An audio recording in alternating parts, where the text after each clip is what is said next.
Hi, I'm Shane. And I'm Alex. And this is the RPM Podcast. Thank you for joining us for our post-race discussion of round 9 of the 2021 season. We're back at the Red Bull Ring once again, and we did indeed see, as we thought we might, the same but different in Austria. Max Verstappen completed not just the victory, but the whole Grand Slam, taking pole, leading every lap of the race, and having the fastest lap as well, making him the youngest ever Grand Slam winner ever. He's won pole and the race at every round of this triple header now, so it's looking like it's a very strong year for the young man at last. But the big stories mostly seem to concern penalties. I think hardly anyone made it out of the weekend's events without some kind of summons to the stewards, who were working overtime to enforce the many, many rules of our wonderful and sometimes bewildering sport. Shane and I are going to do our absolute best to make some sense of all of this, as well as hearing and chatting about your thoughts in our view from the stands, talking about our driver of the day and the resulting championship standings a little later on. So Shane, over to you. So we're going to start with qualifying, which was probably the easiest session to understand throughout the whole weekend. Like you said, the race was just full of penalties, full of overtakes, full of just barbaric moves. So we're going to take it a little bit back and start with qualifying, which I thought was such an amazing session. We have Lando Norris in P2. We have George Russell in Q3 for the first time and on a medium set of tyres. So usually, we were expecting the same kind of results as last week as the Styrian Grand Prix. Yes, Max did get pole position again, but Lando Norris in second place. And the two Mercedes seemingly like they're struggling more this week than they were last week. They've gone in the wrong direction. We thought they were going to come back a little bit stronger. They knew where they needed to improve the car, and yet they had a worse qualifying performance. Interestingly, one of their customers, McLaren, out-qualified them. So what do you make of qualifying, Alex? It was a pretty interesting session. Yeah, McLaren back on the front row for the first time in 9 years. Brazil 2012. That's crazy. Who was on pole? Do you remember? I think it was Lewis Hamilton. It was Lewis Hamilton with Jenson Button, his teammate, just behind. What a lineup! What a lineup! And then they haven't been on the front row since. So Norris making some history for McLaren, as I'm sure he will continue to do so. Brilliant lap from Russell, beating both the Ferraris, faster than Stroll, who was on softs. And they did it all on merit, so good. That was a good result for them. Very positive for Williams. Unfortunately, his teammate couldn't quite replicate that kind of success. There's still quite a gulf between Russell and Latifi. There was a little bit of a penalty mess that came out of qualifying as well, though. There's like two sets of penalty mess in this Grand Prix weekend. The first one was in qualifying. This is kind of leading into a separate thing, though, about the penalties. So maybe we won't touch on that too much yet. Just to cover as well are the pre-race, the practice and qualifying bits. We should also mention that it was interesting to see that Roy Nissany, Guan Yu Zhou and Callum Ilott were all in for their respective teams in FP1. I was going to ask you what you thought of those three respective drivers and what you make of their appearances in these sessions. It seemed that for Williams there might be a bit almost tokenistic to put Nissany in because he's kind of there as a sponsor and he doesn't really have much of a glittering sort of career behind him. Is he going to end up in that seat? Is Latifi in threat? It's hard to say, especially with Williams, because everything's hanging on so much further up the food chain. I think once we know what's happening with Mercedes, we'll have a domino effect all the way down the grid, all the way down to Williams, and we'll find out what's happening with Russell and Latifi, respectively, because none of those drivers have confirmed for Williams for next year at all. That's right, yeah. So it's still quite open. Do I think Nissany will? Probably not. But I honestly couldn't say. But what I can say is I do like seeing these not reserve drivers, but these academy drivers step up and have these free practice sessions, especially as free practice has been cut shorter now for the team. So you'd expect them to try and utilize their full-time drivers as much as they can. But I guess it being the second race at this one track, they could afford to lose an hour or just over an hour in FP1. So I think it's good. I like to see new drivers come on through. Equally, if you said to me, do you think Lewis Hamilton should have signed for another 2 years? He's getting on a bit. Let someone else have a go. I'd completely disagree. I love the fact that he's re-signed and we've got a 7-time world champion on the grid still for another 2 years. So on one hand, I want new drivers to come through, and I think it's great we're giving them the opportunity. And on the other hand, I love the fact that Lewis, who's now one of the older drivers on the grid, has now signed for another 2 years. I think it's fantastic because he's still, despite recent events, he's still arguably at the top of his game. But all in all, I think it's really good to see those young drivers have those practice sessions. All right, shall I get us started with some penalty chat then? Seeing as I feel like there could be quite a bit of that. Go on then, let's start. So yes, sort of adding on to the qualifying then, there's a little bit of penalty mess here. So there was a new directive given by Michael Massey ahead of qualifying, and it might have even been ahead of free practice completely. He said any driver intending to create a gap in front of them in order to get a clear lap should not attempt to do this between the entry to turn 9 through to the exit of turn 10. Which is the last two corners. Yeah. So it's like the last two bit there, and it specifically says the entry to turn 9. So we can assume that as turn 8 ends, that is the entry to turn 9. Yep. Any driver seen to have done this will be reported to the stewards. Yeah, that's sometimes felt like that sometimes. Stewards as being in breach of Article 27.4 of the sporting regulations, which, as I'm sure all our listeners know, but yeah, we'll point it out anyway. At no time may a car be driven unnecessarily slowly, erratically, or in a manner which could be deemed potentially dangerous to other drivers or any other person. Okay. So there are two things that come out of this that I'm confused by. Because firstly, after qualifying, we saw that there was a little bit of a train going on, people coalescing into a bit of a tricky group near the end of the track, and Alonso wasn't very happy that he got impeded by Vettel. But it was only Vettel, Sainz, and Bottas that were called to the stewards due to this rule. And also that only Vettel was penalised. When I look into this, I'm a little bit confused by how the ruling has worked here.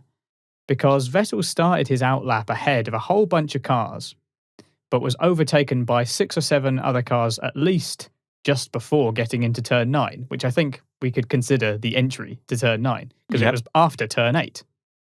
So the entry to turn 9, surely. Yep. Where they would have had to start speeding up to start their lap proper. Now, Vettel is behind a whole train of cars who have overtaken him in a manner that appears to be on paper at odds with the directive, because they've then had to all slow down in turn 9 and turn 10 because they've all got past each other. There's a big cluster of them. And, you've got all these, each car is backing the other up behind them to some extent. Vettel's now at the end of that train of cars. And up to this point, Vettel is following all of the rules and not breaking any of the sort of supposed gentleman's agreement where you're not supposed to overtake people near the end of the lap. He's like the victim of all of that. Mm. At the same time as all this is happening, Alonso is closing fast. We saw he was out on his hot lap. He was putting in some great laps as well. He deserved to be high up. He was doing very well.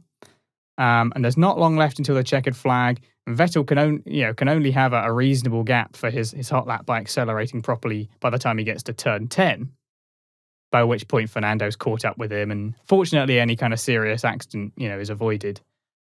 And Alonso's not happy, but he doesn't blame Vettel personally. Now, after all of that, all these cars bunching together, people overtaking each other, and doing so in an area which appears to be against the rules, is basically going to force them to slow down in an area which will make them against the rules. You've got just Vettel, Bottas, and Sainz being called to the stewards and nobody else. And the ruling was that Bottas and Sainz had breached the directive, but that because there was lots of queuing and too many drivers had contributed to it, they couldn't specifically blame them. Which is to say that they were victims of all the drivers' actions in that train. So doesn't that include Vettel as well? It really should do, because he happens to be the one at the back. Yeah. So but by following the rules, he's now at a disadvantage because he's at the back of the train. And he gets a penalty for that, even though he didn't really do anything wrong and didn't have much of a choice other than abandoning his own lap that he was trying to set. And not only is this situation kind of dangerous, because it forces people into doing things like that could be risky, but also it seems impossible for the stewards to be fair or consistent without impeding people during qualifying. And I was wondering if you had any thoughts about what might be done to avoid these kind of situations in the future. I don't know what we can do to avoid it. I completely understand why the FIA decided that it was too dangerous to slow down between turns 9 and turns 10, or the entry to turn 9 and the exit of turn 10, because years ago, or in the last couple of years, we have seen cars fly through the third sector, catch a car who's been quite slow between 9 and 10, ready to put the foot down for the final corners, get a great exit.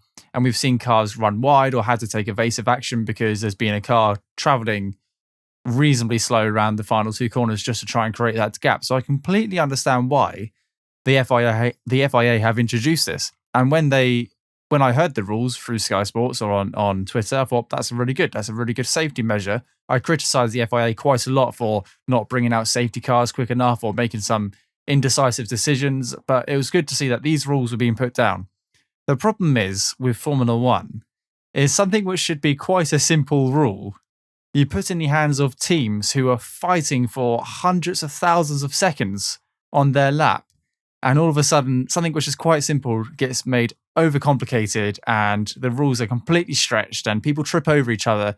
And because so many cars are involved, it's too hard to penalise all of them. So we'll just take the easy one, which is the only car who actually got in the way, and we'll blame him. It had all the best intentions, it really did. But it just wasn't executed well because the Formula One drivers decided to take matters into their own hands and queue a little bit before or overtake just before and try to squeeze some time in. I don't know. It was almost deemed to fail as soon as they mentioned it because these teams will try and do anything to extract a little bit more time. And if they're running late on a lap, they're not going to slow down in accordance with the rules just in case they don't meet the checkered flag. So of course they're going to speed up and overtake. And like you said, unfortunately, Vettel, who was abiding by all the rules and minding his own business, who was set up for a perfect lap up until 3 corners before the final corner, happened to be overtaken by, half a dozen cars or just less than half a dozen cars, and then was victim to his own selflessness. So It's one of those things. I hate the fact that it was Vettel. I would hate it to be anyone, to be honest. It just seems like the guy who was abiding by the rules got penalised, and it's a little bit unfair. Luckily for Vettel and Alonso, they're veterans of the sport. They have a lot of respect for each other, and I'm sure they just spoke to each other after this session and was like, it's just one of these things. I didn't do it on purpose. Vettel in a past life in Red Bull may have done things to hinder other drivers. However, he's not in a position he doesn't gain anything by doing that anymore. So it was a complete misunderstanding, and I'm sure he feels just as bad and angry as Alonso does because he's been penalised for something which seemingly wasn't his fault. Yeah, I think Alonso did say that he didn't blame Vettel personally. I think he obviously recognised that the engineers took some responsibility and that it's a difficult situation because of the track, etc., etc. But yeah, the more I thought about it, the more I realised that Vettel just got a penalty because he happened to be at the back. And if he'd overtaken someone and someone else had been at the back, they would have got it instead. Like somebody had to impede Alonso because of the nature of what was going on. So it's very, very confusing. So that was a whole penalty mess. That was the first one. Really don't know. The only way that you could possibly avoid that completely is by doing what they used to do, which is where everyone used to go out one by one. But that's sort of, it ends up being a bit of a one shot. Yeah, qualifying to some extent each time. So I don't know. Not sure how I'm feel not a fan about that either. No, I'm not a fan of that idea. There just needs to be a little bit more respect. I don't know. Maybe they need to have a meeting before the session. Yeah, it's very track specific, isn't it? Because you don't get it everywhere, but you do get it in like Monza where the toe is big, and exactly. you get it in Austria where the track is short. It's just very track specific. You got Monza where you've got that huge straight, the penultimate straight before the last corner, and we've had Hamilton flying down there at 160, 170 miles an hour, weaving in out of traffic, which are trundling down that road at 40 miles per hour because they're set up for a hot lap, and it's just. Yeah, they need to maybe bring in a, not the 107% rule, but actually, if you're on track, you need to finish a lap within 10% of the average lap time because this is silly. And therefore, you have to be approaching the corners at a reasonable speed to meet that criteria. Maybe that's a discussion for another video. But of course, what this did do was promote George Russell from already a exciting P9 to a... either more exciting and more opportunistic P8, which is his best qualifying result ever. And I think that's one of Williams, in recent years, it's one of Williams's first Q3 appearances since 2017, I believe. That sounds about right. Yeah, and it was a great show from George Russell. We're big fans of him. He's a British driver and a British team, but he's driven that Williams so well, and on merit, he got through to Q3. Like on medium tires, he had the decent tires starting the race and managed to put in a good lap time. And I think everyone fully expected him just to sit in Q3 and maybe make an appearance, a token lap to get P10. But actually, no, he went out there and beat Lance Stroll on merit, so beat an Aston Martin, which was great. And then obviously got ahead of Sebastian Vettel due to the penalty. So an all-round brilliant Saturday for George Russell. And he's doing it at the right time. He really is. He really is. We'll get onto that later on. Speaking of which, then your talking point next. Well, we might as well continue with this whole penalty theme because it happened quite early on in the race. And let's talk about Lando Norris. I'm not going to talk about his fantastic result. We'll get onto that later on, I'm sure, when we talk about our McLaren and Ferrari rivalry. But Lando Norris received a 5-second penalty for forcing a driver off the track. Now, from what I saw, and there was plenty of replays, it was turn 4. Yeah, it was turn 4, the right-hander, and him and Perez were going round. Norris on the inside, arguably on the racing line, and Perez, like so many people before him, was on the outside, trying to hang it around the outside. Now, more importantly, these cars didn't touch, and Lando was full lock to the right, and there was a good, what looked like half a foot or more distance between Lando and Perez's car, and Perez only ever so slightly went onto the gravel, but when he did, it actually took him off the track and into the gravel some more. So there was a gap between Lando and Perez, and going through turn 4, it's important to note that Lando obviously had the racing line and was ahead. Now, a couple of laps later, we hear, because Perez is on the radio, obviously he's frustrated, like any other driver would be if you get forced off. It was tough racing, but it was lap 1, and I think it was absolutely fine. I'll ask for your opinion in a second. But a couple of laps later, Lando gets informed that he's received a 5-second penalty, to which he responded, "For what?" Which I think was brilliant. The inner Kimi Räikkönen came out. And obviously that was for pushing Perez quite wide in turn 4. Now, this is where it gets interesting because Perez, of all people, then pulled the same move later on in the race against Charles around turn 4. And him and the Ferrari, the Red Bull and the Ferrari actually touched as they were going around the corner. So it was more of a shove into the gravel. And then a couple of laps later, Perez then on turn 6 forced Leclerc wide onto the gravel again, which he wasn't too impressed about, and ended up receiving 2 5-second penalties for each incident, which was just ironic because he was a victim in that Massa at the beginning of the race. So, yeah, how bizarre. And this was only half the penalties awarded in the race. So let's take it back to the beginning. Lando Norris has received a 5-second penalty for forcing Sergio Perez off the track around the outside of turn 4. What are your thoughts?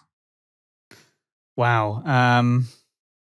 I was very frustrated by these penalties at first.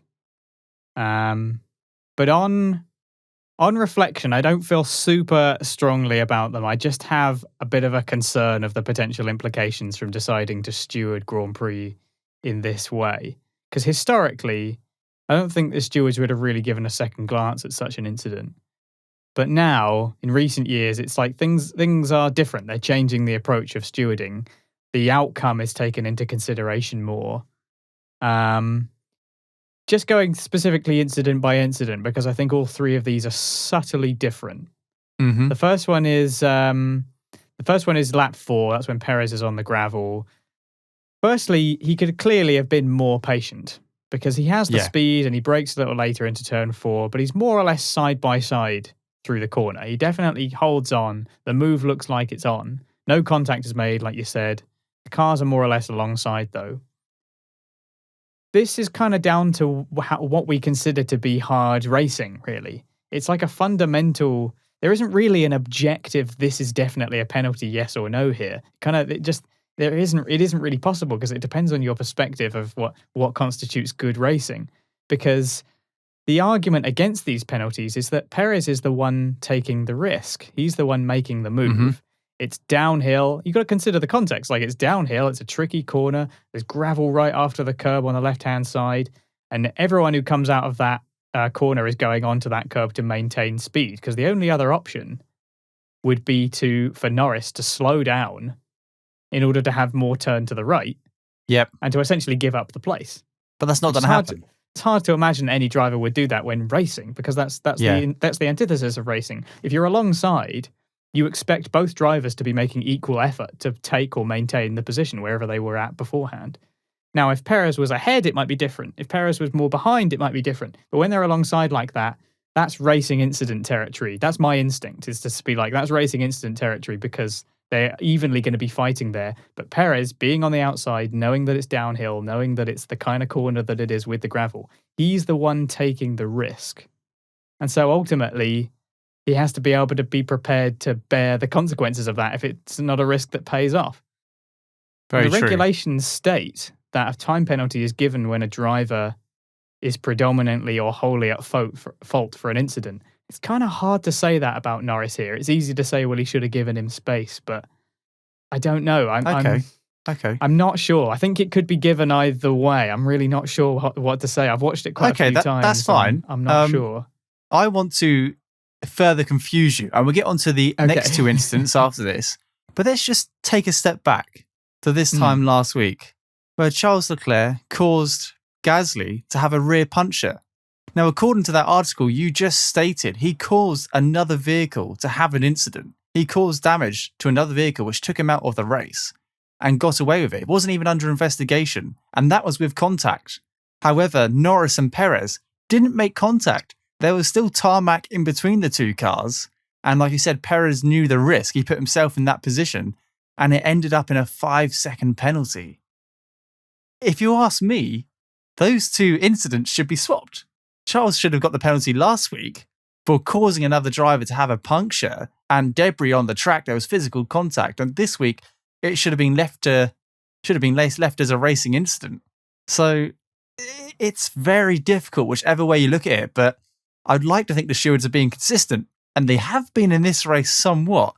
Yeah. But you take it back to last week at the exact same venue, where a car was taken out of the race and damage was actually caused, and there was no investigation whatsoever. Now, is this a difference between lap 1 and lap 4? Well,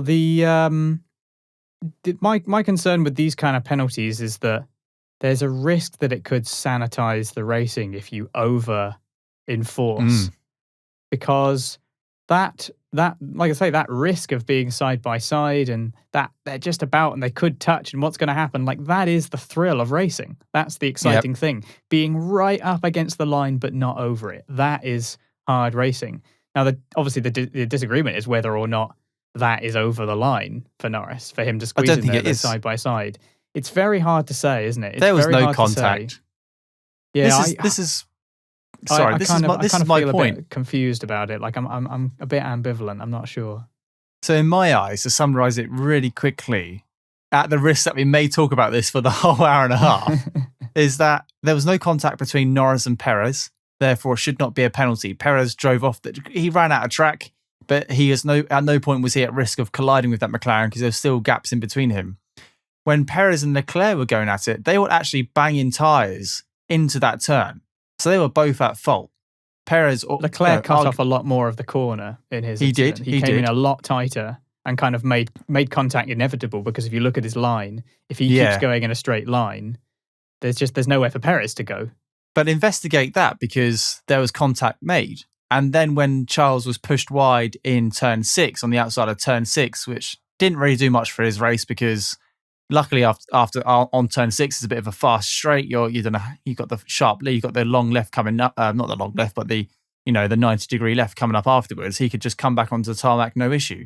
And there was no contact there, so I don't believe that should have been a penalty. The only thing out of this race, I believe, I think that one should have been a penalty. I think the turn 6 one actually, I think, could be argued more strongly as a penalty, because. And this is why the FIA have so many issues. Or this is why the general public and social media criticize the FIA so much, because we're massive F1 fans, been watching it for countless years, probably about 30 years between us, and yet we can't come together. We can't agree on a time penalty. So difficult. It's so funny.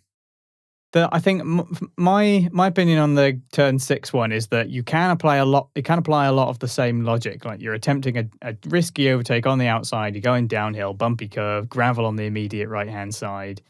Leclerc is legitimately more than halfway alongside reaching the corner exit. So this, it's on. The move is definitely on here. But Perez loses control of his car momentarily, which causes contact. And I think that makes it a penalty, because if Perez doesn't lose control, he has a snap of understeer. I think I remember now. Yeah.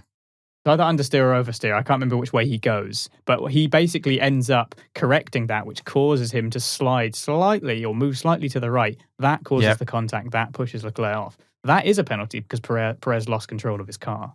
Okay, I agree. And I remember actually watching that replay back thinking, yes, he had a snap of oversteer because he was turning in and the car looked like it was just about to over-rotate and he snapped it back to the right, got a lot of grip and ended up pushing Leclerc off.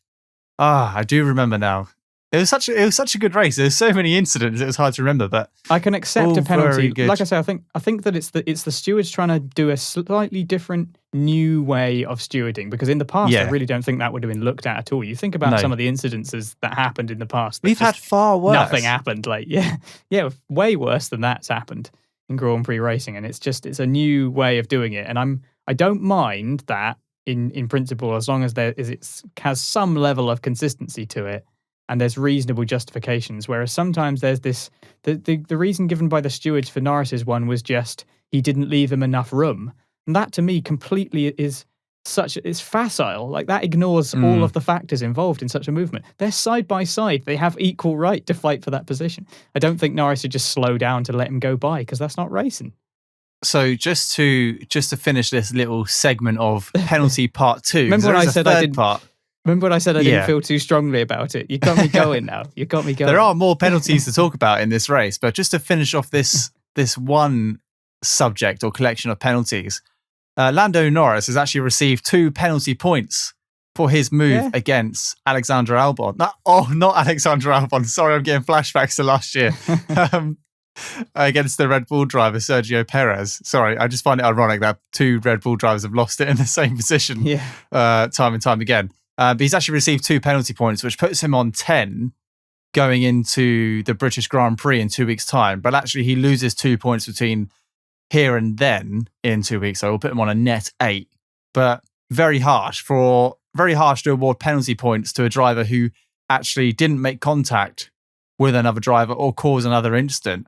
I almost feel as strongly about this as I did about Nikita when he held up Lando Norris in Q3 of the Spanish Grand Prix, and yet he was just trying to get out of the way of some traffic. These penalty points are being handed out quite thick and fast, and I worry that actually we've got a long way to go in this season, and we've got some drivers up there on 6, 8, and 10 points already. So who knows? But your final thoughts on the penalty points being issued to Lando Norris? Well, 2 things. Firstly, Christian Horner himself said that he thought it was a racing incident, and he said that. Yeah, that's because his driver got 2 5-second penalty points later on in the race. Of course, yeah, he was saying that to defend his own driver as well. So it makes sense that he would do that. But it's that kind of weakens Perez's position after the race when he was saying, he's trying to complain about it. So that's funny as well. But there's one more thing. There's one more important thing to add to all this that I realized thinking about it between the end of the race and now. In the past, we've discussed a desire to see more old school circuits with grass and gravel at the edge, by curbs, increasing the risks, punishing mistakes.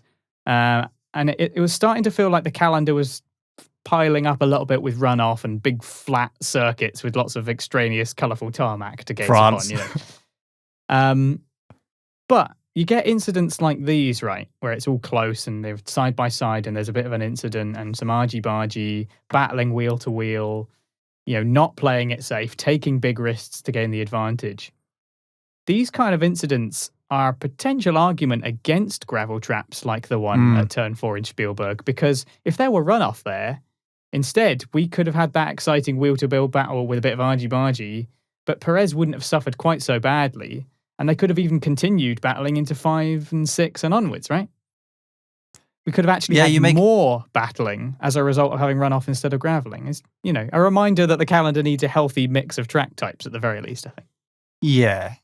Yeah, you make a very good point, and I can see the arguments for and against it. Yep, if Perez had actually maintained, if he had gone onto traditional runoff, onto tarmac or artificial grass, he would have maintained speed and probably would have got Lando in the next corner, or further down the lap, we would have had that fight. But I still like to see. I love the risk. I love the opportunities were fantastic.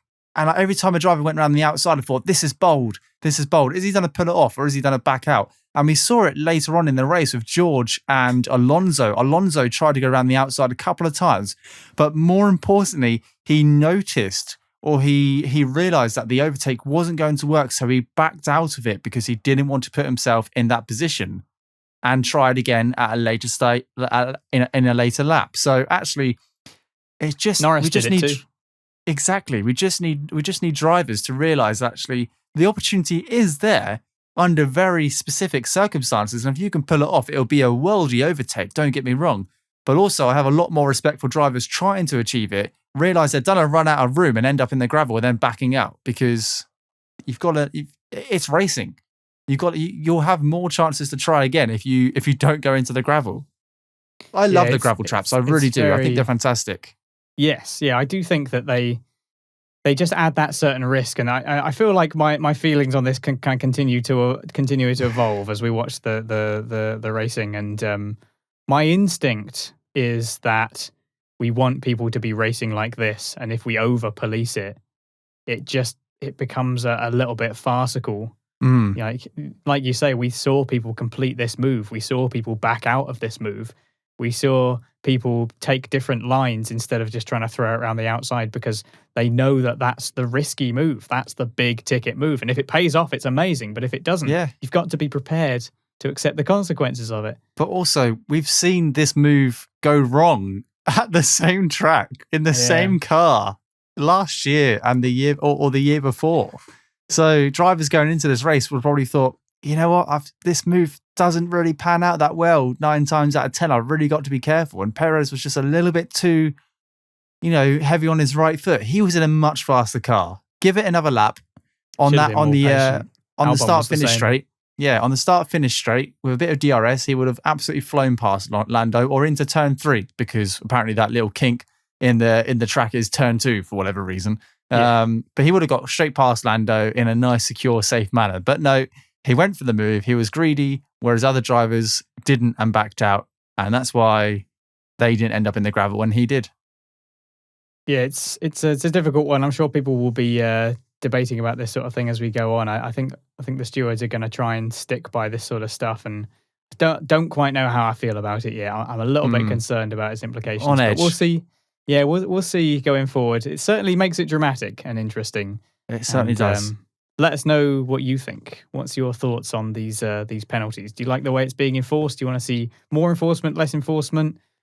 How do you define hard racing? I think that's really what it comes down to, doesn't it? Right then, is it my turn? It is your turn. Believe it or not, we've been talking about that for 33 minutes. I feel like I've been talking too much already, but now I got to do it again. Okay, so let's talk a little bit about George Russell, because we've kind of mentioned him a bit before. But I want to talk about his race. We talked about his qualifying. He did very well. Started P8 as a result of Vettel's penalty. It was a really difficult start. I think he kind of got sandwiched in somewhere with one of the AlphaTauris. Yep, he did. Lost out. But he did appear to have the pace as the race went on. Unfortunately, he was bested by Alonso in the end. There was a big old chase. They had a great battle. It was a really good battle between the two of them. We actually saw a Williams fighting for position. I know. It was legitimately exciting. I'm very, very happy for that team. I'm glad to see that they're getting the fight back in them again. That's what we want to see. It's what we want to see from all the teams. Don't really want to see any team that can't compete. Even if it's at the back, you can still compete with the other people at the back, right? It's when it's like Haas's situation and they're just miles away that it's just a bit depressing. You kind of feel for the drivers, whoever they are, really. They just haven't got the machinery to compete. But Russell did very well, and the pace was clearly in that car. Like it had some fight in it. Unfortunately, it wasn't to be for the points. But a broken clock is right twice a day, Shane. So maybe you'll get your point prediction eventually. I know. Is this his best chance at points gone, or is there another one coming up? Do you think? Like, No, what is I it don't about think this so. track that gives him a chance? I think it's a short track. You mentioned it perfectly at the start of the season that Williams would work well in certain conditions at certain altitude, in certain temperatures, and we've seen it work well twice now in the same conditions. It'll be really interesting going forward to Silverstone. Complete different characteristic of a track, a lot longer lap time. Whether that plays, is better for them with that Mercedes engine, or maybe it might not be. We'll find out in a couple of weeks' time. I do think that the track, the list of races this year is quite long, and we've got some short tracks coming up still. So I do think George Russell I think he'll scrape a couple of points this year. This week was so close, and last week was, I don't know if last week was better or worse, to be honest, because his car broke down whilst he was running in the points. This week he had a legitimate. This week we had a legitimate fight for P10. He started in P8, and like you said, he got a good start, but he got sandwiched going into turn 3 on the inside, which didn't give him much traction at all. And then because the cars are so close together at the early stages of the race, they're all using each other's slipstream, he was just out of position going into the next couple of corners, which hindered him. But he settled in the race quite nicely, boxed early, boxed a lot earlier than everyone else on the medium tyres, which was good because it put him in some free air. And then as the race went on, we saw other drivers box, and George slowly climb the timing charts again. And it just wasn't one to be. But it doesn't hurt as much as last week, or maybe as other races where he's gone into P10 and crashed or lost it on a couple of laps to go, because we saw George Russell and Fernando Alonso have a mammoth fight for the last 10 laps of the race. He was holding up Fernando Alonso in a Williams. The way George was positioning that car was absolutely incredible. And it just goes to show, actually, if you're racing with no one in front of you, you're 2 seconds faster than you are if you're defending from someone behind you, because George and Alonso, they were 2 or 3 seconds slower than the rest of the track because they were having this mammoth battle. But it just goes to show that putting your car in the right position, you can hold up anyone. And that's where George's racecraft is really coming alive. And we're getting to see what George is like competing against world champions and competing against the middle of the field. We've all seen George in the Mercedes. Yes, he was in the best car of the grid and overcome his teammate. We've seen him in the Williams fight his teammate and then fight people at the back of the grid and occasionally up to the midfield. But for the last 2 weeks, we've seen that Williams and George Russell fight on merit for points, both races. And I think it's absolutely fantastic. And he's only building this huge portfolio of reasons as to why he should be in a more capable car, whatever team that may be. And I say portfolio, it'll probably be a PowerPoint, but just what a race. I mean, I am absolutely devastated that he didn't secure a point for Williams. And the team looked mortified as well. I mean, maybe not mortified. The team looked distraught because they put so much effort into it and all their hopes were being pinned on George Russell. But the season is still early. We're still before the summer break. Let's see. A lot of other teams will start slowing down the development of their cars moving forward from this year, focusing on next year and the new regulations. Hopefully Williams will just maybe edge a point or two. Who knows? If it had rained, it may be in a complete different situation. We just need a little bit of luck, and we'll see. I'm really interested to see where George goes next year. Not next year. Well, I am interested to see where he goes next year, but I'm very much interested to see how that Williams does at Silverstone and how the pace is. I'd quite like to see him in Q2. Maybe 11th or 12th or 13th would be really good on a high-speed technical track like Silverstone. Yeah, we might have to actually remove the inner Williams caveat eventually, because if the car becomes competitive enough, it's kind of loses the excuse. Like, it's time to. Yeah. I think if it's possible, he could find the consistency in that car. Whether Latifi can do the same, I don't know, but it's a little track specific. That shorter lap helped out, but yeah, I hope that it is slow signs of some improvement. It's some positivity around Williams. That's the main thing. It's a bit of positivity for the team. They need some good press. They need some good images. We don't just want to see pictures of the Williams at the back of the grid, or pictures of the Williams pulled over by the side of the road. We want to see them fighting for position. We saw that. Some good respect between Alonso and Russell. They shared a little moment after the race, as did Russell. Did you hear and what Norris. Alonso said? Did you hear what Alonso said to the TV cameras? No, I didn't know. When he crept up he said something along the lines of, when I caught up to P10, I thought he wanted it to be anyone but Russell. And I was like, what a guy. He obviously didn't want to overtake him, but obviously wanted to at the same time. And they, like you said, they shared a little sideways hug at the end of the race. Massive respect between those two drivers, and it just goes to show, actually, you can have a mammoth battle without overshooting and going too deep into some corners and running into the gravel. Other drivers, please take note. That's how it's done. Yeah, I was watching those incidents, and then somebody would make a pass, and I'd be like, "That's how you do it." Yep, exactly. But anyway, let's move on to the next one then. It must be your turn. It is my turn, and I've got a selection here. Which one do I choose?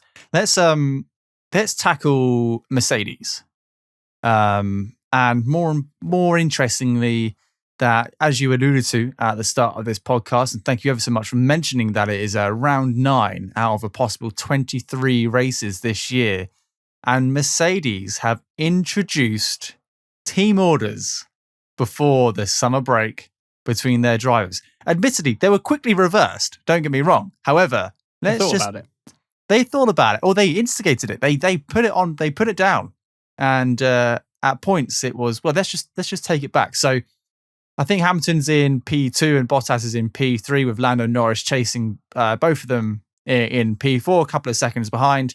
And Hamilton has picked up some damage, I believe, coming out of turn 1, ran quite wide, picked up some damage. Huge sausage curb. I'm surprised we didn't see more cars with damage, because a couple of cars ran quite wide on turn 1, and it is massive. So really clobbering over those curves. Yes, and you watch it in slow mo. It looks painful and expensive. It really does. Yeah. Oh, honestly, it's just thousands of pounds for every time you go over that curve, isn't it? You can see the notes just flying into the air in explosions.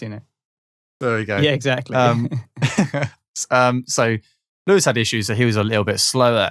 And originally, I was sat watching the race thinking, maybe they'll introduce team orders, because if Lewis has got any chance of overthrowing Max this year, he needs to finish in second place. He needs to bring home as many points as he can, because you have no idea what's happening for the rest of the year.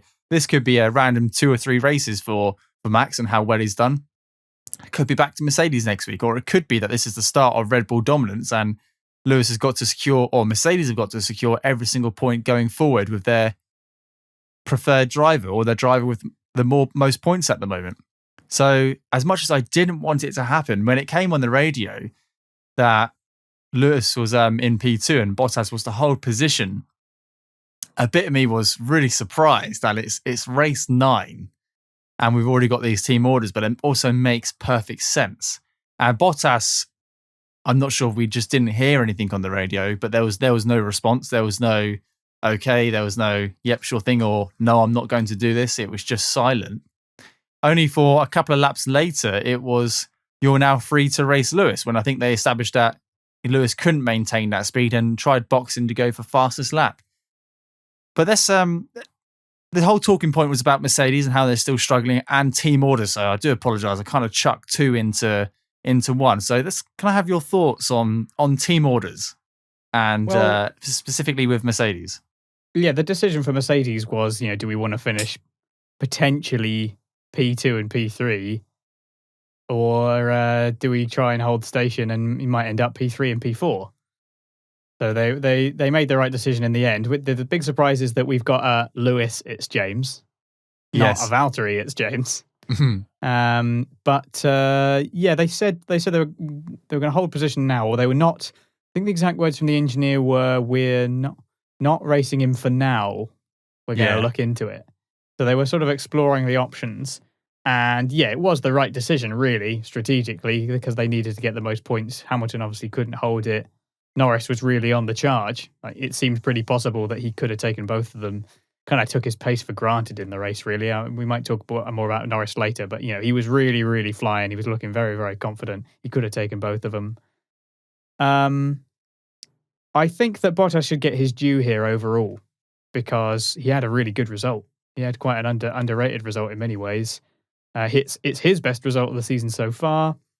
Yeah. The Mercedes would be wise not to be too quick to push him out. I'm sure they think that too, because they still need him in this fight.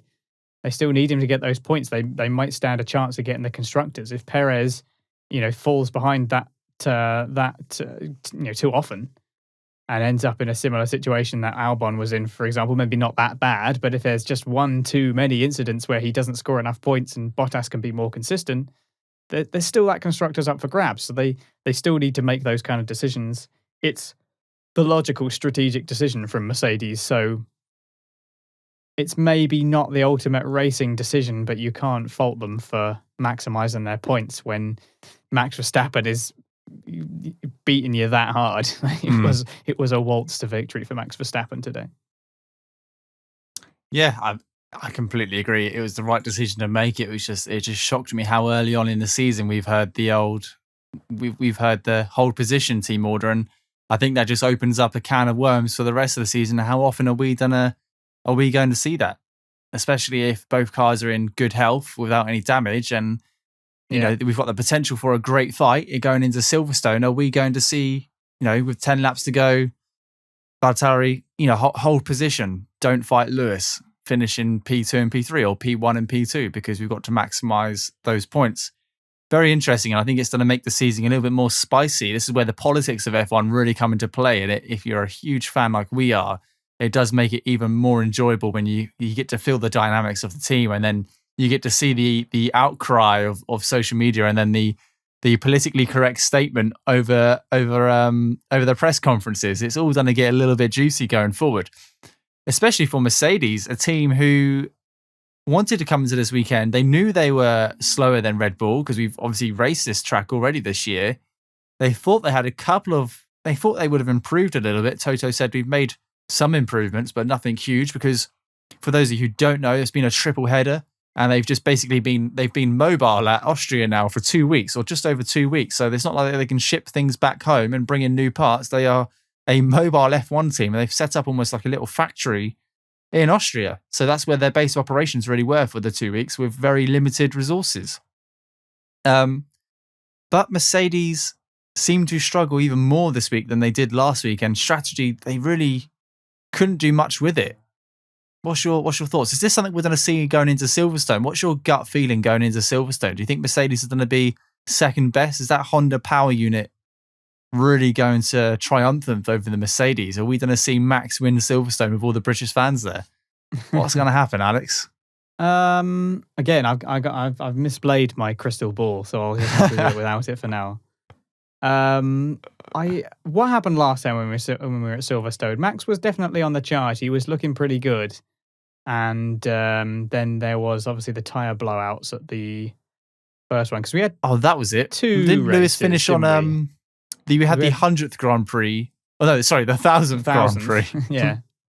and the anniversary Grand Prix, and then the actual sort of British Grand Prix. There was two legs. I see no reason why we won't continue to see this now. It really feels like the momentum has swung so hard in the other way. But I want to see a fight. I want to see a title fight. I want to see, like, we've seen Verstappen and Hamilton really fight for it so far. I hope that we see that again. I don't think it's hard to enjoy as a fan someone winning by 30 seconds or whatever, because you see them for the first bit and then they disappear and the rest of the fighting is good. But you also want to see a good fight for the win as well. And you couldn't ask for two better drivers to take it. So I hope that Mercedes do bring enough to actually have a fight there. And I think Hamilton will be spurned on by the crowd. It's a track that he loves.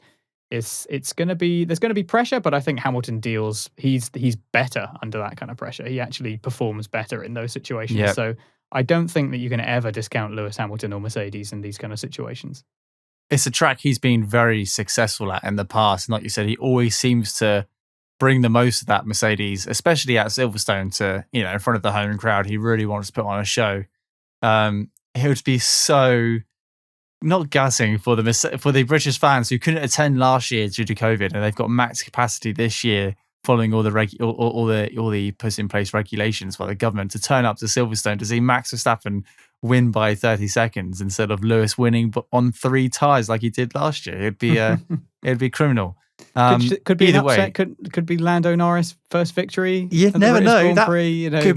It could be Lando Norris first victory, George Russell first points. Who knows what the could happen at stars align Silverstone? at Silverstone. But it's going to be a great race because it's a completely different track to Austria. You couldn't have a more polar opposite track. We've got huge straights. We've got I was going to say the Senna S's then, but it's not. It's Maggots and Beckett's, which would probably suit the Red Bull very well. And we've got some heavy braking zones, lots more overtaking opportunities. So I would like to see the Mercedes bounce back and take the challenge to Red Bull.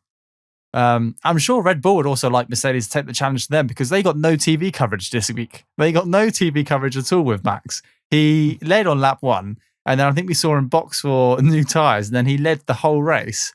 And I think we only saw Max and his car when they pulled into Parc Fermé at the end of the race, and we didn't see that much of Perez. I think Red Bull would like a little bit more TV coverage now they're doing so well. So let's I'll move on to my next one here then. I wanted to talk a little bit about the situation with Raikkonen at the end of the race. Ooh. Raikkonen and Vettel. We've talked a bit about penalties. I'm not aware. I don't know if we're still waiting for results on this. Maybe you can look it up whilst I go through this. So on the final lap, Kimi Raikkonen and Sebastian Vettel are fighting. They're not fighting for points. I think they're fighting for like P12.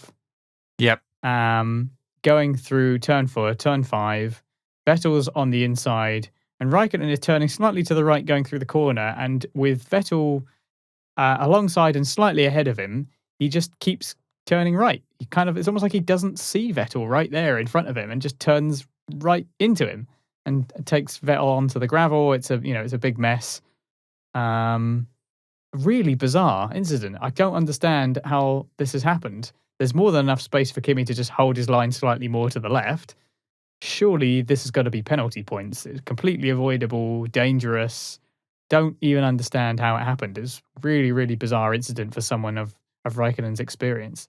I think after it, Vettel was just a bit confused. I don't think he was like angry or anything. I don't think there was too much of a altercation, but very, very strange incident, and surely penalty points for something like that. If we're giving Norris penalty points close enough to nearly be banned for what he did, then just straight up driving into someone and causing a huge accident has got to be penalty. Surely. Yep. Thank you so much for filling that. Thank you so much for filling that time, Alex. Whilst I've furiously been searching F1.com, but Raikkonen was given a 20-second time penalty. Okay. As well as 2 penalty points for his collision with Vettel at the end of the race. And same number of penalty points then. So not making contact is worth the same amount of penalty points as literally driving someone off the road and smashing them out, basically. Which seems a little bit strange to me, but 2 completely different incidents. But 20-second penalty, steward, which puts him at the, I'm not sure actually where that puts him at the end of the race because it all kicked off with yellow flags. So that put Raikkonen in P15, which is probably where he was anyway, I think. So really didn't do much for him. Sebastian Vettel finished. Oh, sorry, I'm looking at the driver standings. P16. Yeah, he finished in P16. Yeah, which I don't think he was running much higher than that anyway. With Sebastian Vettel not finishing the race. P12 or P. I don't remember being that high. Anyway, maybe not. So they weren't fighting for points. That's for sure. Absolutely. And you know what I thought when I saw this instantly?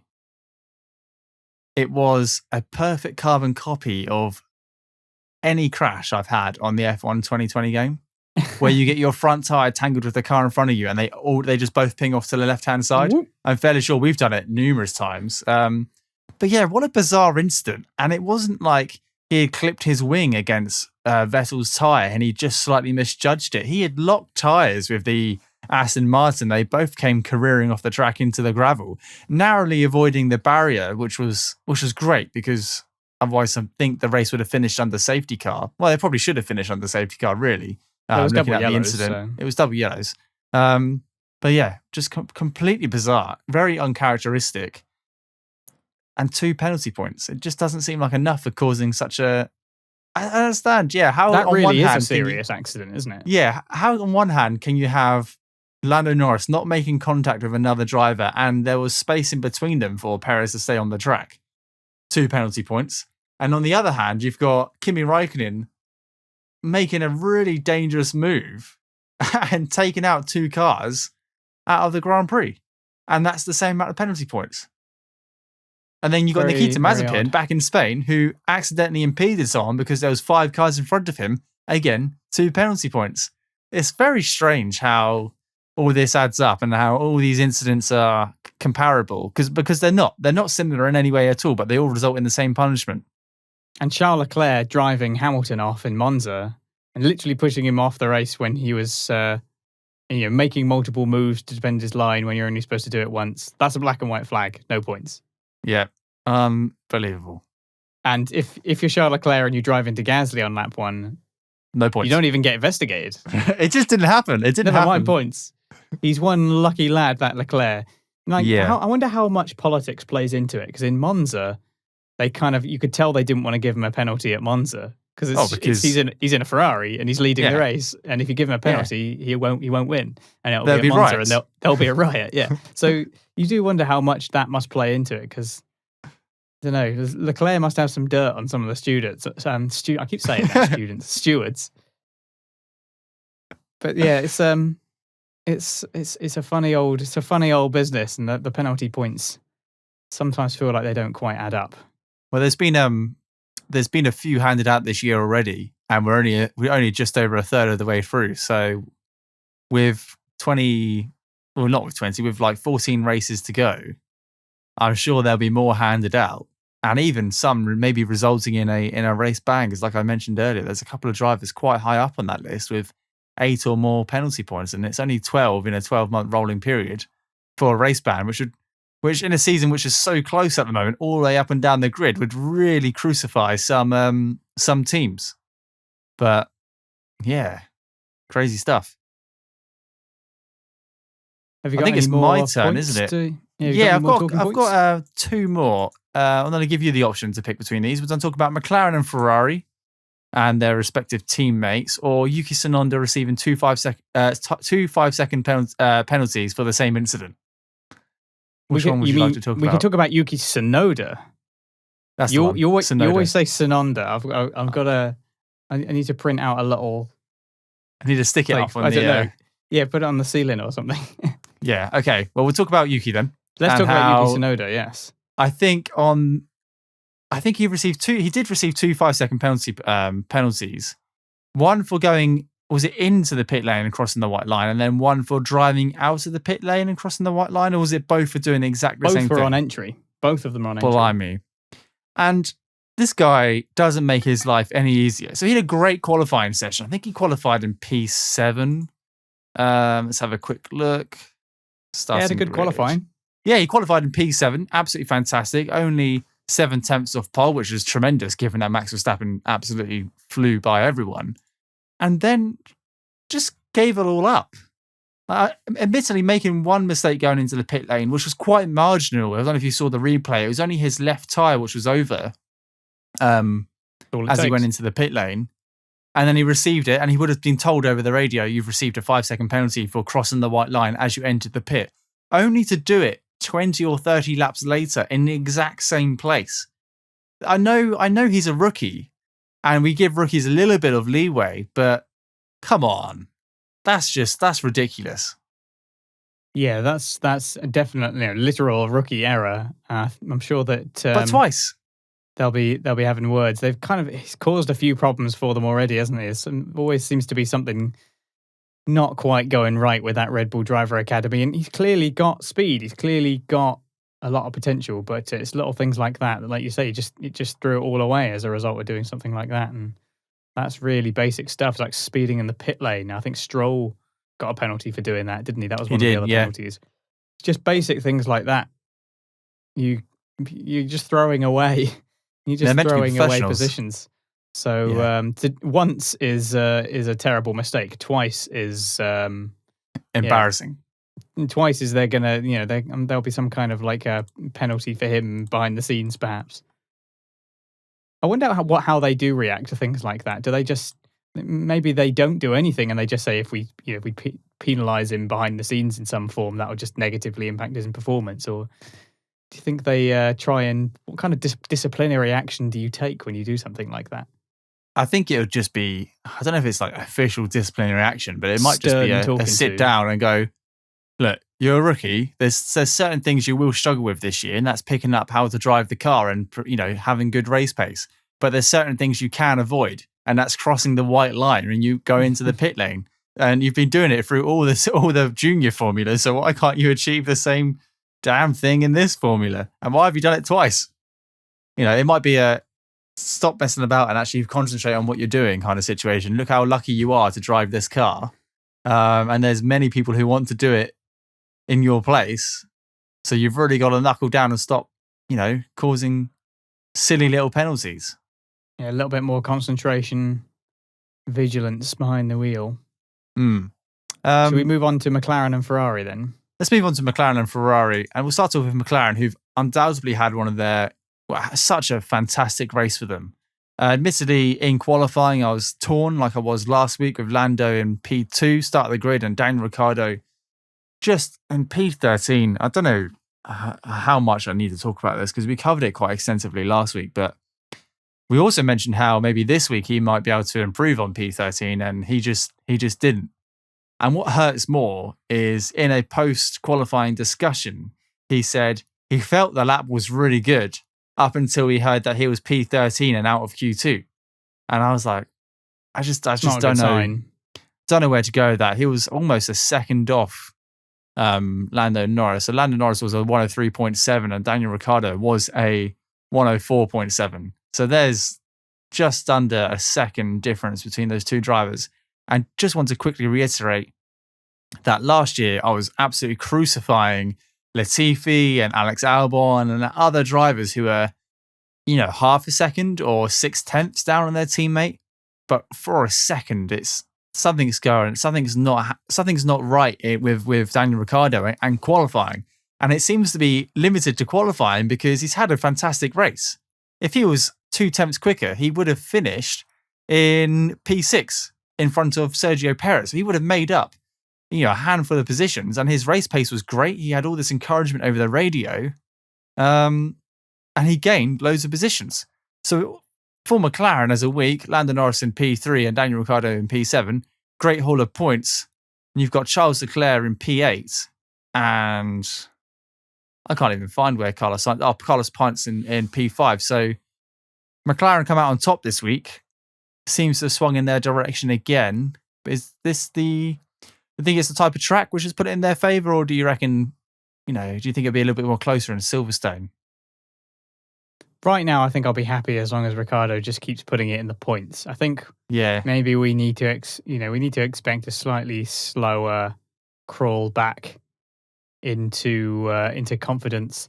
Something is obviously not working on Saturday, but if he can put in a performance to get some points on the Sunday, that's going to have to do for now. I will kind of accept that, but it's the fact that he came over the line and said he thought it was all right until he heard the result is not a good sign, because when he comes back and says, "Oh, I know what's wrong, or we need to work on this," that's encouraging. But to not even know that there's an issue and to be that slow is really, really concerning. I do really hope that he can pull it back. And it is just not good enough. Like there's been quite a lot of time now. It's round 9.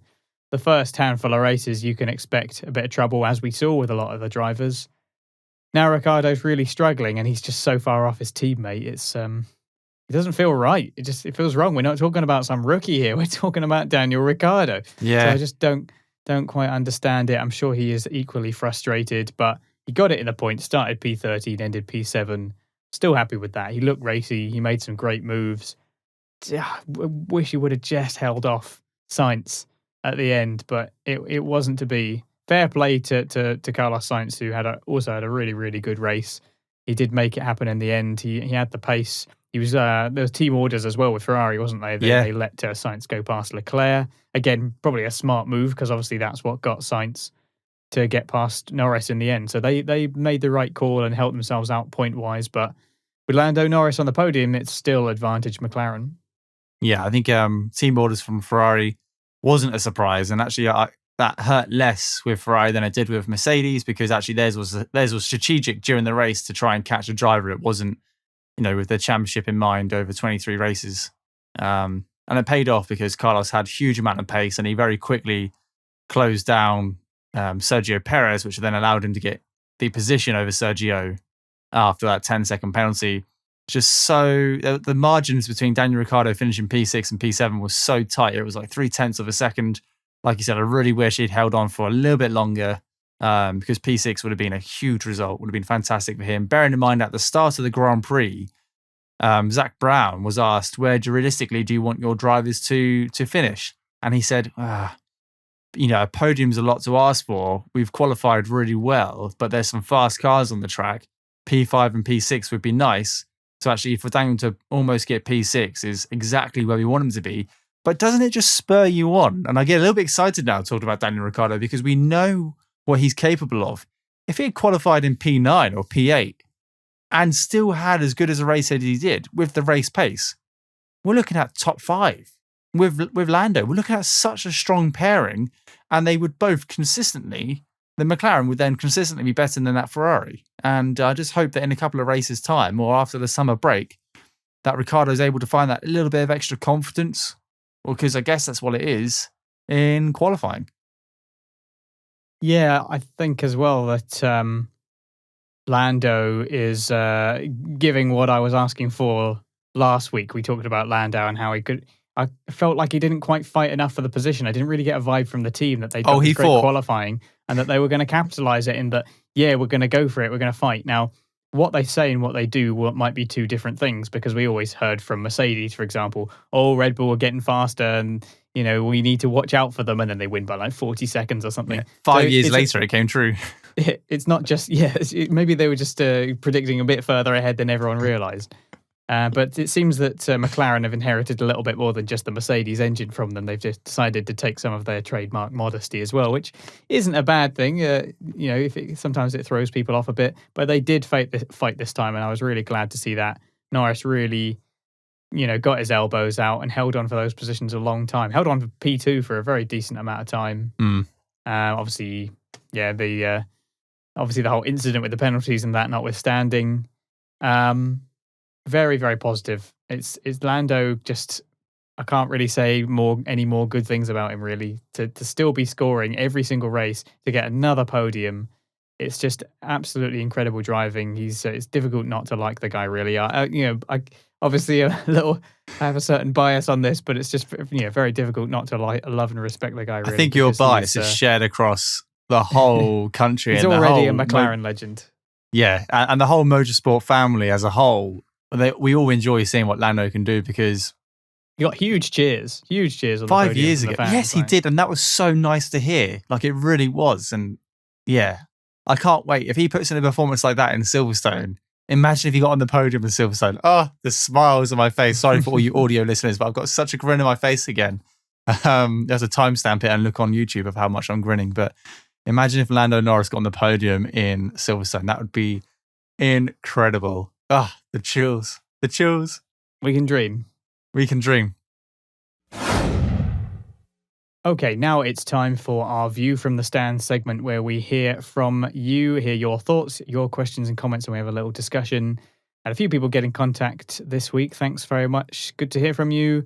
We had questions about penalties. We heard from both Repay and RPM legend Dave Doherty, both asking us about the penalties. Repay saying, do you think Norris deserved that 5-second penalty? Because in my eyes, it was 100% a racing incident. And that goes into what we were talking about before about, how do we define hard racing? Where do we draw the line as to what is acceptable and what isn't?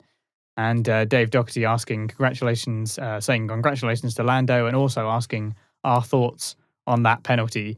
We obviously discussed it a lot earlier. Now that we've had that discussion, has your opinion changed at all? If you were the steward, what would you do, Shane? Penalty or no? No penalty. Hard racing. I think I have to agree. Like I can kind of see the arguments for it, but I've tried to look at it, but my instinct is just without contact and without just basically asking Lando to let him through.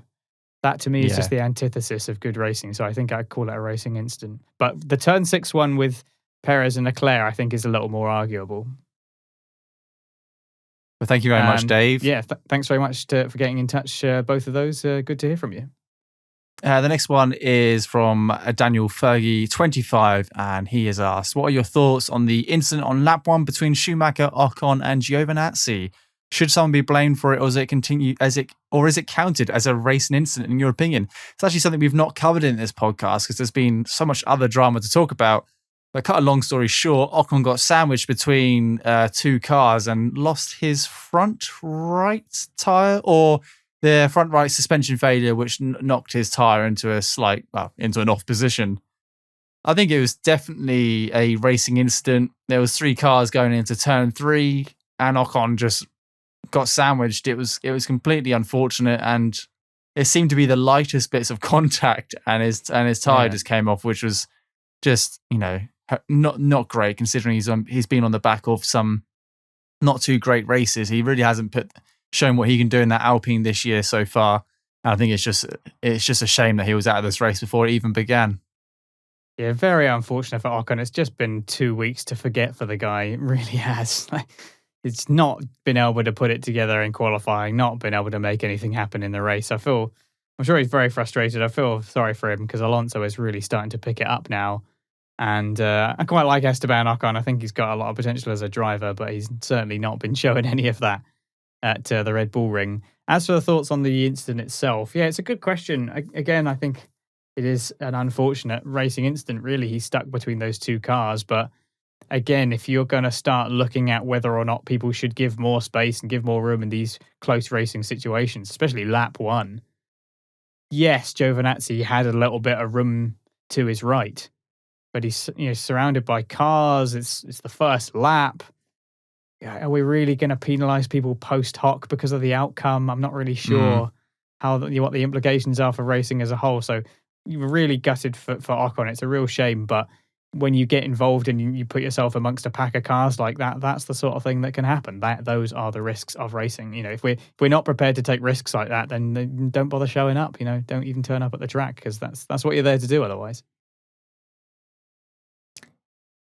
So thank you very much, Daniel, for getting in contact. And again, thank you to Replay and RPM legend Dave Doherty for constantly sending in questions. We love to hear from you guys and what your thoughts and opinions are. And we just, always a conversation starter if we haven't covered it in the podcast already. So thank you very much. And if anyone else wants to get in contact, you can do at RacePerMinute on Twitter or at info@raceperminute.com. That's our email address, or you can visit us at raceperminute.com and fill out the contact form. You can do it in the week if you have any questions, or you can do it post-race and we'll read them out on the podcast. It's completely up to you, and we look forward to hearing from you.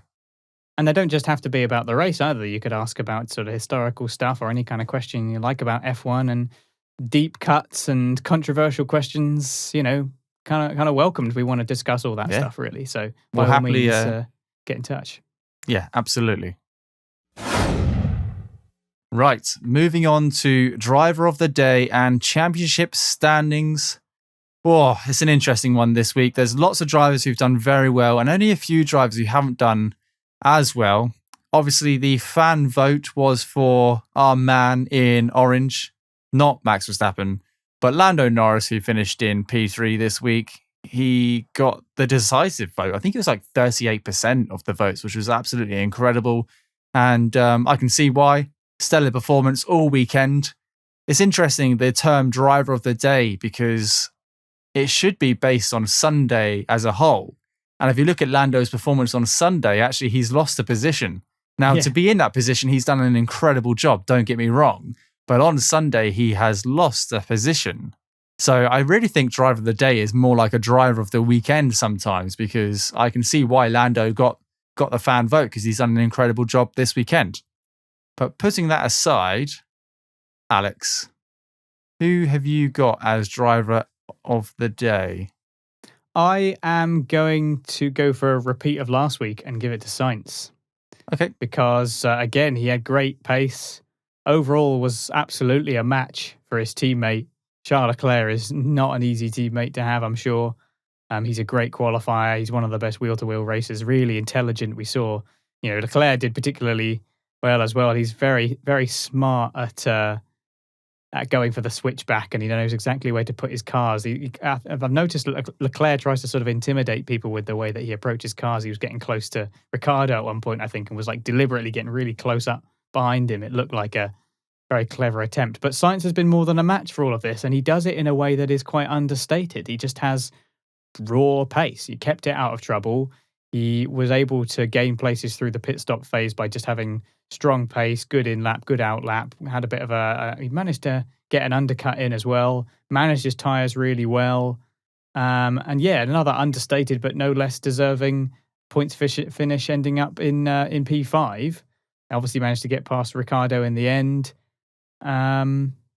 Good points for the team. Yeah, I just can't really fault this performance. And as I've said before, I do like to hand it out to people who have maybe gone a little bit under the radar and put a good result in. Because Lando, yeah, he had a good race and he still did well, even if he lost a position. But Lando doesn't really need any more encouragement via driver of the day from me. Like I've run out of superlatives for the guy. Like he is having an absolutely incredible season. And for me, I think Carlos Sainz deserves a little bit of a shout out here because it's another brilliant performance from the Spaniard. It really was. And the only thing I can add to that, to agree with you, would be how humble he was over the radio when they switched to two Ferraris. He was very, very thankful. I can't remember what he said, but I remember thinking it was very humble. It was very, thank you very much. Let's go get him. He was like spurring on the team. It was still a team effort. It wasn't an inter-driver rivalry. It was as a team we can achieve more. And that's really surprised me this year with Ferrari. I think it's because we've seen quite maybe a toxic Ferrari the last couple of years with Vettel and Charles, and then Vettel and Kimi, potentially, where the two teammates have been against each other. But there's a real sense of team spirit with Charles and Sainz working together. Next week, it could be Charles overtaking Sainz, and it would be absolutely fine because they want what's best for the team. So I completely agree as to why I completely understand as to why you've picked Carlos as your driver of the day. Me, on the other hand, a slightly more obvious choice, and it's more of I'm going to contradict what I've said, how driver of the day should be based on a Sunday's performance and not the whole weekend, but I'm going to give it to George Russell. And I know he's dropped a handful of positions during the Sunday, but what really stood out for me was how many laps he kept Fernando Alonso behind him and how well he positioned that Williams to not allow Fernando any chance to overtake whatsoever. It just screamed out professionalism, maturity, great driving style, and just amazing composure under what was probably a very stressful, high heart rate moment. We've seen George in previous years have a couple of mistakes when he's got into those high pressure situations, when he's been in the points or ran in the points. He's always maybe slipped up occasionally and he's put too much pressure on himself and maybe let the pressure get on top of him. But today he was running in P10, points were on the table. He fought as hard as he could and he did it safely, respectfully, didn't make any contact with Alonso whatsoever. And when Alonso did get by, it was, he didn't do anything to potentially cause an issue. It was a very hard fought, respectful battle between him, George Russell, who's been in Formula One for 3 years now, and Fernando Alonso, who's a world champion. So absolutely incredible stuff. Like I mentioned earlier in the podcast, really building his portfolio as to what he can achieve in a car which has mixed potential, because it's hard to say, like you mentioned, you can't just say in a Williams anymore, because actually in the last 2 weeks he's been running in the points. So actually a car with mixed potential with a fantastic drive and kept behind a world champion. It was absolutely fantastic. So George Russell got my driver of the day.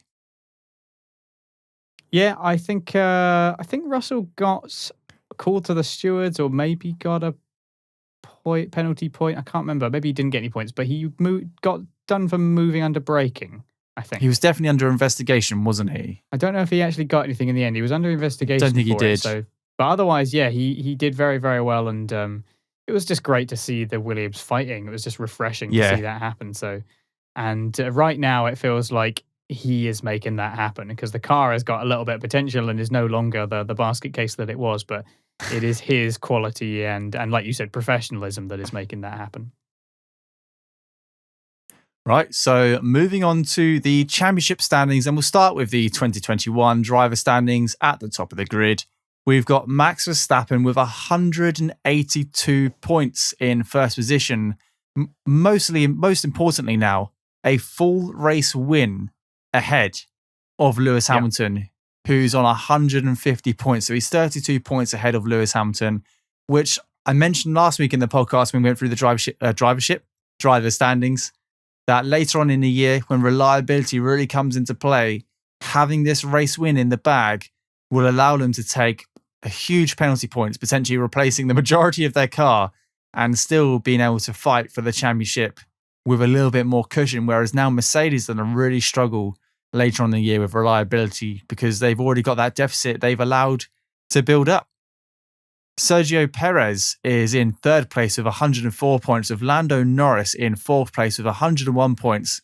Both drivers breaking the 100 mark this weekend, which is absolutely incredible. We're 9 races into the season, so both of these drivers, if they continue on their path, will be on record seasons for their own points wise going into the end of the season. Not only because it's the longest season, but because they've done so well this year and with the machinery they have.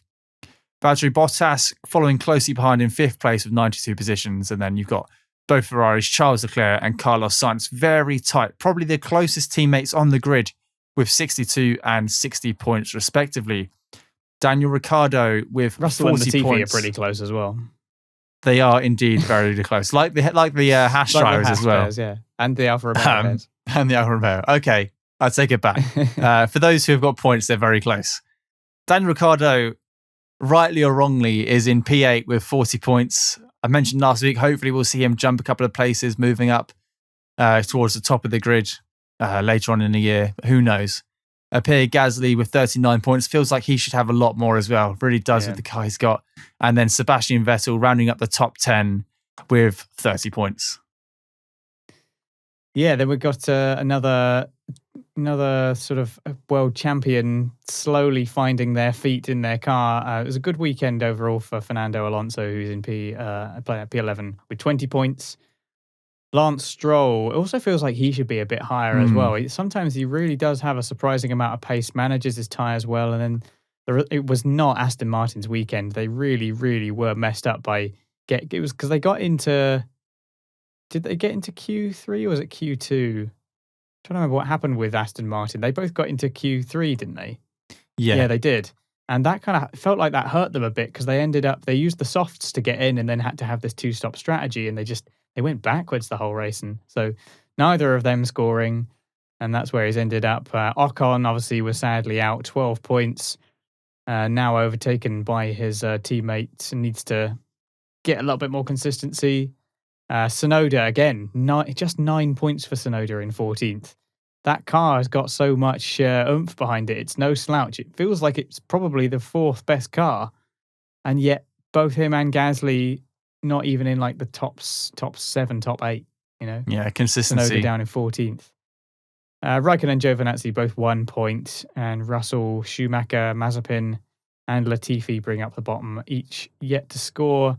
Russell so close to claiming a potential point, but still hanging out with the 0 pointers at the back, I'm sorry to say. Really surprised to see Nicholas Latifi down in P20. I know the bottom 4 have got 0 points, but given that Russell has finished in P11 this year, I expect so much more from the other Williams driver. He really could do it. He's only fighting the Hasses. I mean, how hard can it be? He just needs to finish ahead of the Hasses or ahead of 14th or 13th place, which is where Mick has finished in the last couple of races. It just needs to happen. That team needs 2 drivers which can do what George does.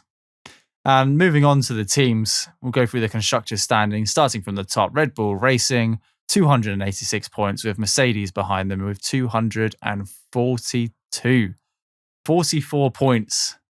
Lewis Hamilton's number behind their championship leaders, which is just not great. But something which will put a smile on your face, Alex, is McLaren, 141 points. 101 points behind second place. Maybe they'll close that towards the end of the season with a little bit more work from Lando Norris, and if Daniel Ricciardo can step up his game, and if Mercedes carry on going the way they are, you never know, that gap could get a little bit shorter. Ferrari closely behind with 122, with AlphaTauri Honda somehow in P5 with 48.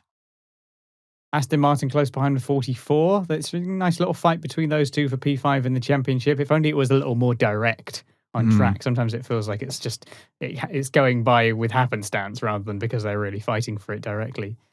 Alpine 32 points. I'm sure they're not going to be happy in P7 after doing so well last year. They've got still some fighting to do.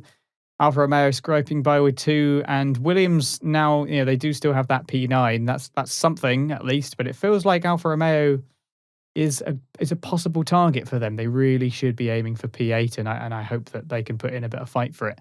Haas, as expected, bringing up the rear. Well, there it is. That's our post-race discussion for the Austrian Grand Prix. It feels like there's some interesting implications for the way that this race has gone, the way it's been stewarded, the way that people will talk about it. Hopefully, we've given some food for thought. And do send us any more of your opinions or questions to us at RacePerMinute on Twitter. You can always get in touch on the website at raceperminute.com. There's a contact form on there. Or you can comment below if you're on YouTube. Thanks for everybody who's been getting in touch so far. On YouTube, on Twitter. Always great to hear from you. We want to try and get even more conversations going if we can. So as I said earlier, you can always ask us about, it doesn't have to be about the race. It could be about the previous race, the previous season. It can be about stuff from 5 years ago, if you like. I'm quite happy to jabber on about Formula One. I'm sure Shane is as well. So by all means, you can ask us whatever you like. If you did enjoy this episode, please give us a rating or a like, whatever you are. Pressing those buttons really helps us out. It makes the algorithm happy, and maybe they will bless us by recommending us to someone. Who knows how it works? I certainly don't. If you really like what we do and you want to see more, then you can subscribe to us wherever it is you're getting Race Per Minute, whether that be your podcast app, YouTube, whatever it is. And if you really, really want to support the show, help us keep the quality content coming, receive some lovely rewards for yourself, like Nathan, who you saw at the start of this video. If you're watching us on YouTube or see us on our website, you can be held aloft as a real pillar of the community and help us keep going at patreon.com/raceperminute, where you can donate as little as £1 a month to be a real VIP in the RPM world. So thanks very much for listening this week. We got a little bit of a break now. That's a triple header over.